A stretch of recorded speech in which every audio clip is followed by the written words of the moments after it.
Alright, what's going on, man? We're back here with another video on Neverness to Everness. So I got done checking out the live stream and I have to say this game's gonna be insane. It seems like it's gonna be super fun. There's a ton of game modes to play and it seems like they're gonna be hella generous too in this game. So one of the S class characters is not even that you just get them for free, but as you guys can see right here, you're getting them maxed duped for free, and you're also getting their arc, which in this case of game is their weapon, light cone, whatever you want to call it. You're gonna get that maxed out too. That's insane. I've never seen a game do that. Even if she's like arse, because she's max dupe, like she has no reason but to be at least a very solid character. I mean, she is max dupe. So yeah, even something like this was just super insane to see and super cool as well. I mean, a free maxed out S rank character is insane. Then with all the other game modes they were talking about, they were talking like bank heist, race driving. So it seems like they might have like some multiplayer features as well, and I think if they expand on that, it could be super dope as well and like super fun. Like there's definitely going to be a player base out there for that. And you know, watching the live stream, you also got to see the exploration of the open world in the city, which looks really good. They were even showing the FPS differences as well. Like it does look beautiful. It does look like something when you're playing the game you're going to see it more in terms of seeing it on the live stream, but it looks like it could definitely be great graphically as well, which is pretty cool.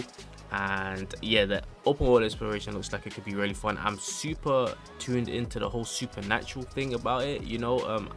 I played Genshin, I played Wuthering Waves, but one of the things about those games, I really disliked the open world in those games. It just, to me, there was no real feeling in the open world. But with this game leaning into this whole supernatural thing, I think it could be really cool, because they also have this thing called the anomalies, where I believe it could trigger random events while you're exploring the open world, and I think that's just super dope in open world games.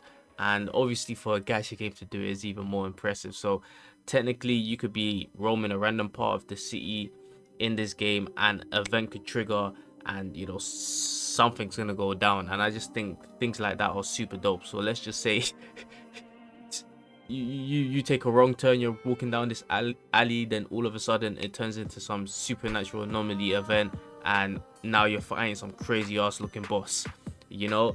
And I just think small things like that are going to be pretty dope, and I really hope they do expand on that a lot. And there's a lot of anomalies in the cities, you know, and obviously in the future cities that are to come out, I'm guessing they do that too. And also here we also got to see like a little boss fight, which looks pretty cool. I think the combat looks pretty dope as well. It does require 4 characters, which is a lot, so there might be a lot of quick swap mechanics going on, and I know they have a lot of elemental reactions as well. I think they've got like 6 damn elements or something like that. So it could get crazy when it comes to team building, and you know, when it comes to meta with characters and end game and the best elements and the rotations and stuff.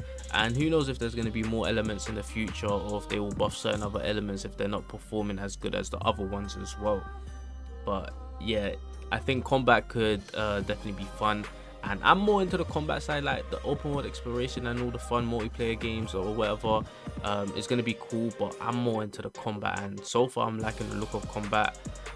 It's just a question of, you know, 4 characters is definitely a lot, and I just wonder if they're going to go down that route where, you know, in these other gacha games it's like you summon for a character, then it's like you have to get all these other characters for that character to perform really well, or to get the best out of the character, and I've kind of always hated that. So I hope with this game it's like you can get a character and still have super fun with them, regardless of summoning for other limited units to get the best out of that one limited unit you did summon for. But here we get to see a bit more gameplay. It looks nice, man. It looks nice. The quick swap, I'm pretty sure it's going to be the typical DPS, sub DPS, buffer, healer.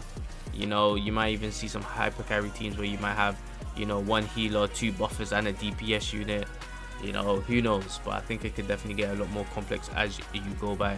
And as we forward on, we also get to learn about the gacha system, and the gacha system seems like it's going to be amazing, because it's guaranteed. There's no 50-50, so if you do end up going to pity, you will get that character that you are summoning for. pity does carry over. So let's just say you don't have enough to get that character, like you just run out of summons and you haven't got that character, it does carry over. So when the next character that you like comes out, you can just summon on their banner and you're closer to the pity for that character. It also says here guaranteed 1 additional A class character or A class arc every 10 pulls, which is the norm in gacha games now. So every 10 pulls you're gonna get an A class arc or character, and 70 rolls without an S class character triggers increased probability. So once you get to that 70, your chances are getting higher and higher and higher. So you might see a lot of people telling you it might be worth to do single rolls after the 70, but you know, it's up to you. And yeah, so the base chance of getting an S class character per roll is 0.99%. okay, that is some really low percentage, but hey, no 50-50 though, you know. And this is how it's looking like. So it's not your typical summoning gacha system. It's more like a board, and you've got dice you could throw, and wherever you land on is wherever you land on. So yeah, it's kind of dope that they have a whole different type of system for it. And I know there's other things you could get on the board as well, which is pretty cool. And yeah, it's probably refreshing that it's something different. And these are going to be our first 2 limited banners. I think her name's Nonali or something like that.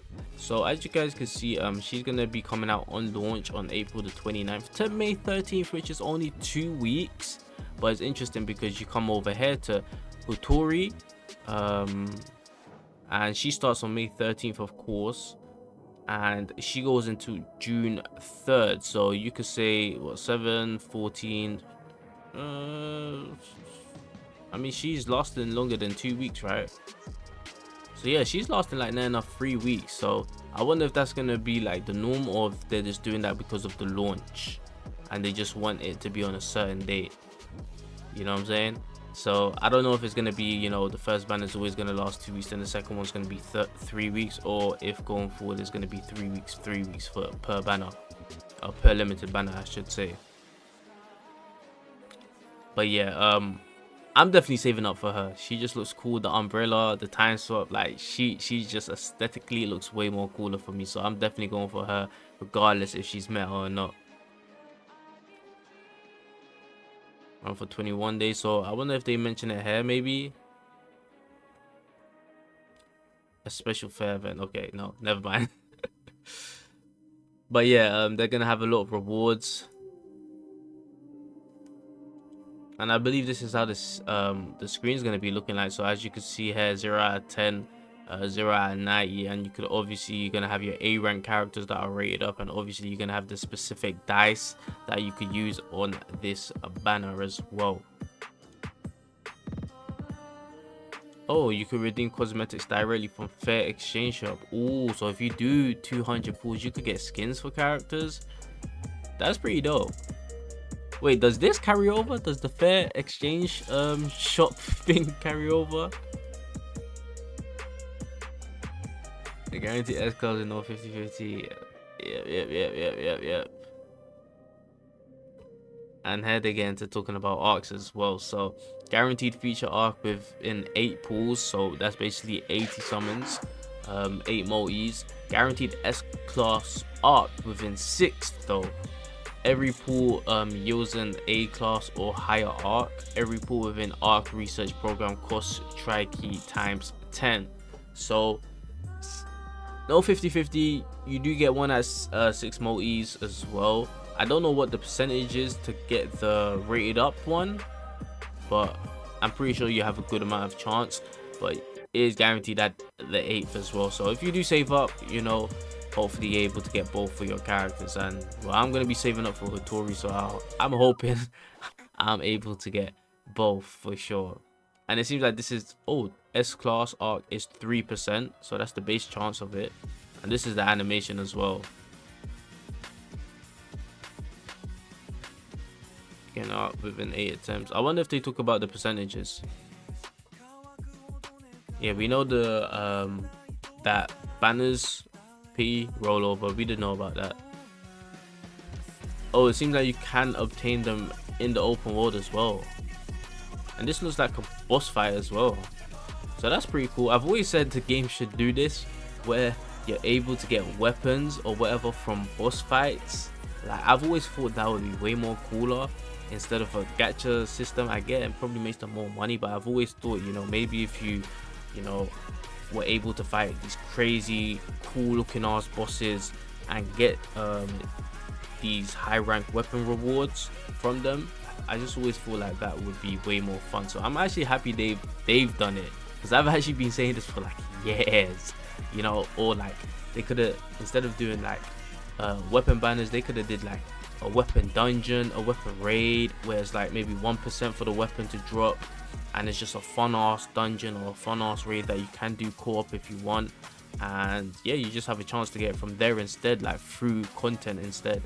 But I like how they're doing it through bosses as well, and you could actually get the highest rank ones as well.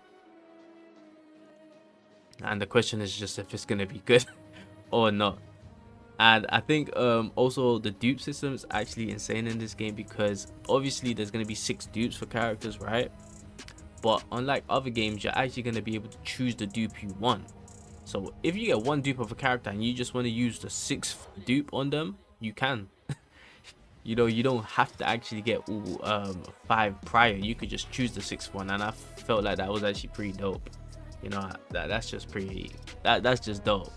You know, and I think it could definitely change the summoning strategy for certain characters, you know, being able to choose what ones you want. But yeah, that's dope, man. That's definitely a dope feature for sure. Then, you know, we get more into content, we get into the FPS graphical side of the game as well, ray tracing too. The game does look like it's gonna look amazing, and I feel like once they start making a crap ton of money from this game, I feel like they're definitely gonna, you know, put a lot of money into it as well. Like, I wouldn't be surprised in the future if the game just looks so good. Then we did get this little teaser which looked real nice, but when I tell you it was short as hell, man. But it does look pretty cool, and she looks dope as well. A new chapter begins. Bear in mind, I haven't played any of the closed betas, so I don't know how the story is or anything like that, so it's going to be a first playthrough for me, which is definitely going to be fun. Then they get into the music, then we get to see a lot of car driving as well, bike driving as well, which is going to be cool. In the future, it's going to be interesting if you could ride like helicopters or planes or something. That would be insane. It would be cool if they add like small stuff that are like fun, like maybe a skateboard or hoverboard or something like that. Like stuff like that could be pretty cool. Yeah, you know, little dating, you know, Sims for the people that like that type of stuff, you know. And they're also doing a collab with Porsche. I believe they're doing a collab with Persona 5 as well, music. So I'm pretty sure that's going to be cool for the Persona fans out there as well. And I believe they're also collabing with Tower of Fantasy, their old game, or I don't even know if that game's still about, but yeah. And here we have the standard board, 20% off your first 10 rolls. Pretty typical in gacha games now, you know, the beginner banner. Select your own S-class character after 50 rolls, one-time offer. And yeah, this is pretty dope because you get to just choose who you want. So yeah, I know a lot of people are probably gonna go for Meta, and I think the thing is, she's top tier, but she's also cool as hell. So I feel like a lot of people are gonna go Daffodil.